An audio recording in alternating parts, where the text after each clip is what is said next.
आप सभी का स्वागत है हमारे YouTube चैनल पर। साथियों, आपके लिए बहुत अच्छी एक स्टोरी लेकर आए हैं और यह स्टोरी आपके मन को प्रभावित कर देगी और खुश रहेगी, आपकी थकान दूर कर देगी। ऐसी स्टोरी है, दो विद्वानों की स्टोरी है और बड़ी जोरदार की स्टोरी है। और थोड़ी सी क्लिपिंग हो जाए। दो विद्वानों की कहानी है। A tale of two scholars, knowledge and innovation, the contribution to the advancement of society, direction and services of the scholar are inspiring to society. ज्ञान और आविष्कार, ज्ञान और आविष्कार में समाज की उन्नति में सहायक होते हैं। विद्वानों का समर्पण और सेवा भाव समाज के लिए प्रेरणादायक है। आइए शुरुआत करते हैं। बहुत पुरानी बात है कि एक गांव में दो लड़के रहते थे। एक का नाम ज्ञानवान और दूसरे का नाम बुद्धिमान था, लेकिन दोनों पढ़ने लिखने में बहुत कमजोर थे। दोनों की माता पिता उनको लेकर बहुत परेशान थे। उन्होंने ज्ञानवान और बुद्धिमान को अच्छी शिक्षा देने के लिए बनारस भेज दिया। ज्ञानवान और बुद्धिमान ने बनारस में कुछ वर्ष रहकर अध्ययन किया। अब दोनों की अच्छी शिक्षा ग्रहण कर विद्वान हो चुके थे। विद्वान होने के साथ ही उनमें इस बात का घमंड भी आ गया था कि वह बहुत विद्वान है। हर जगह दोनों ही अपने को अधिक श्रेष्ठ और दूसरे को नीचा दिखाने का प्रयत्न करते थे। क्या ऐसे ही होता था? दोनों को कई बार उनके शिक्षकों ने इस बारे में समझाया, किंतु दोनों अपने ही श्रेष्ठ समझते थे। शिक्षा खत्म होने के बाद दोनों को वनवास से अपने गांव वापस लौटने था। रास्ता बहुत लंबा था। चलते चलते उन्हें रात हो गई। साथियों, बहुत पुरानी बात है कि आप यहाँ समझ सकते हैं कि चलते चलते उन्हें रात हो गई। इसका मतलब ये था कि उस जमाने में पैदल पद यात्रा बहुत होती थी। तो उन्होंने एक गांव में अपना डेरा डाल लिया और गांव के जमींदार को पता चला कि उनके गांव में बनारस के विद्वान आए हुए हैं। जमींदार साहब ने दोनों विद्वानों को रात्रि विश्राम और भोजन करने के लिए अपने आमंत्रित किया अपने घर। ज्ञानवान और बुद्धिमान दोनों जमींदार के घर आ गए। जमींदार ने दोनों को रुकने के लिए अलग अलग व्यवस्थाएं और स्वादिष्ट पकवान बनवाए। जमींदार पहले ही ज्ञानवान के पास गया और हालचाल जाना। जमींदार पहले तो ज्ञानवान से बहुत प्रभावित हुआ, किंतु अपने घमंड और बुद्धिमान को नीचा दिखाने के लिए ज्ञानवान जमींदार से बोला, बुद्धिमान तो नाम का बुद्धिमान है, इतना दिन बनारस में रहकर वह कुछ नहीं सीख पाया, अभी भी गधा ही है। आप देख सकते हैं कि जमींदार ज्ञानवान और बुद्धिमान दोनों ही हैं।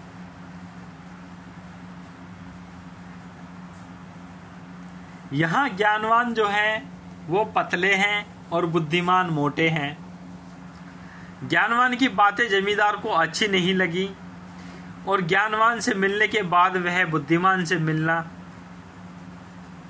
गया और बुद्धिमान ने भी ज्ञानवान की तरह ही बातें की और कहा, ज्ञानवान को कोई ज्ञान नहीं है, वह तो बेल है, बेल जिसे कुछ नहीं आता। अब जमींदार जो है दोनों की बातों को सुनकर बहुत परेशान हुआ। यार, चक्कर क्या है? इस चक्कर को ही चक्कर समझते हैं। दुनिया में चक्कर ही चक्कर है और चक्कर के ही अंदर ही चक्कर में ही फंस जाता है और चक्कर आने के बाद ही चक्कर खा के गिर जाता है। जमींदार दोनों से बहुत निराश हुआ। कुछ देर पश्चात उसने ज्ञानवान और बुद्धिमान को भोजन के लिए बुलाया। दोनों भोजन के लिए आए। जब दोनों की थालियां परोसी गई तो थाली में घास और भूसा था।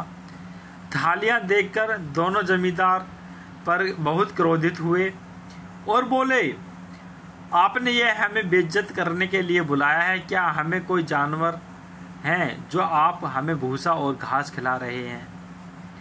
जमींदार हाथ जोड़कर बोला, मान्यवर, आप विद्वान हैं और मेरे मेहमान हैं।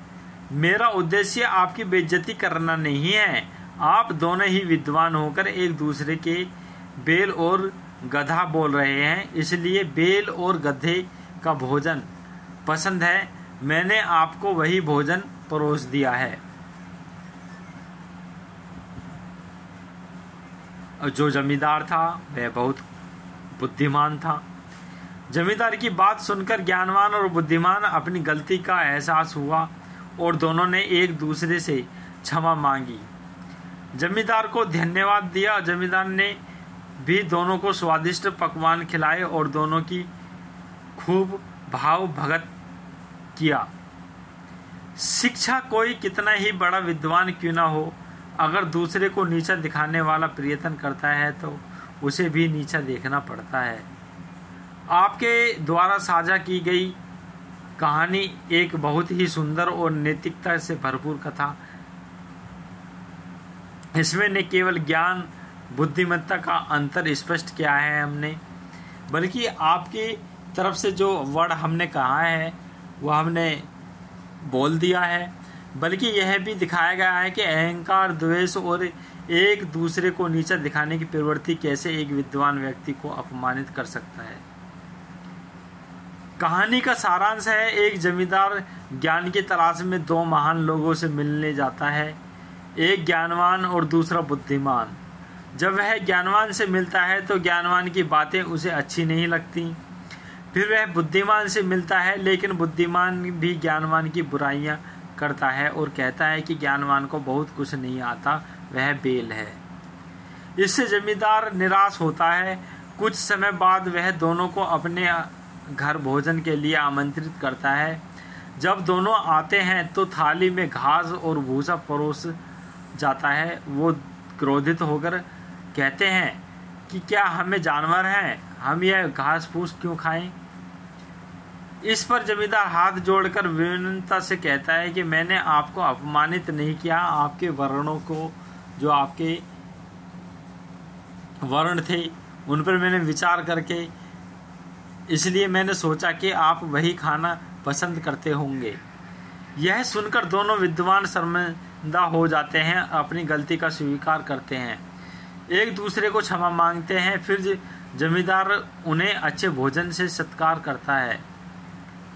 तो पात्र और विशेषताएं, व्यवहार कैसा है? तो ज्ञानवान ज्ञानी, लेकिन दूसरों के प्रति आलोचनात्मक, बुद्धिमान की बुराइयां करता है। बुद्धिमान समझदार पर अहंकारी है, ज्ञानवान को बेल कहता है। जमींदार सामान्य व्यक्ति परंतु विवेकशील है, दोनों विद्वानों की एक सीख देता है। तो साथियों, ऐसा ना करें किसी के साथ और अच्छा व्यवहार रखें, यही हमारी कामना है। और आगे बढ़ें और अच्छी से अच्छी शिक्षाएं दूसरों को दें, जो किसी से बुद्धिमान की बात हो सकें। अच्छी बुद्धिमत्ता ज्ञान प्रदान करें, यही हाथ जोड़कर आपसे विनती है साथियों। और हमारे इस चैनल को सब्सक्राइब और शेयर जरूर करना। Thank you for watching this video. जय हिंद, जय भारत।